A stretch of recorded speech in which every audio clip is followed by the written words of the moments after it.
After 31 years, we have a new installment of the Naked Gun franchise. This new movie stars Liam Neeson and Pamela Anderson in the leading roles, and the tone is pretty much in line with the previous movies that featured Leslie Nielsen. However, while watching the movie, I quickly realized that it was gonna be quite difficult to pinpoint with accuracy the things that I enjoyed and the elements that, quite frankly, seemed to be less than perfect. Of course, I laughed more than once, but it also felt like something strange to experience in a movie theater. And I know this might sound weird, like it's a comedy movie, what else could I even expect? However, after a while, I realized that this was the first full-on comedy I had watched in a while, and it kinda caught me off guard. You've probably read an article or two about this, but it seems that the idea of a comedy blockbuster is a thing of the past. And also, comedy TV shows are becoming more and more scarce. This is possibly due to several factors that have made Hollywood a bit more reticent when it comes to producing comedy content.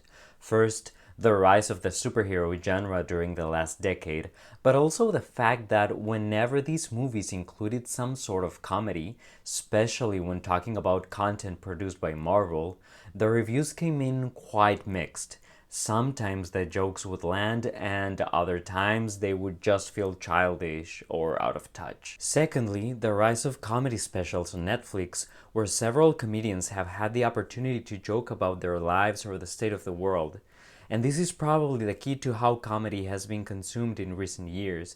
We watch comedy that relates to the world, whether that means politics, romance, or human existence. For example, Inside by Bo Burnham portrays life during lockdown as we lived it back in 2020. And if we want to talk about TV shows, there's Severance. And even though Severance is not specifically a comedy TV show, it has comedic elements that seem to be perfectly calibrated to highlight the eeriness of the show. But as whole, comedy seems to be something more vintage and at the same time quite refreshing. Of course, you could argue that some elements of the new Naked Gun film could be interpreted as social commentary, but the truth is that the plot seems more like an excuse to display a series of jokes and gags that make the movie feel like a Family Guy episode. And I don't think that's just a coincidence that Seth MacFarlane is a producer of the movie, as he was probably inspired by the original trilogy to craft his style of comedy. Now, with all of that said, and considering that I rate movies by taking a look at how I felt while watching them, but also considering the intention behind the film, I give this movie a 9 out of 10.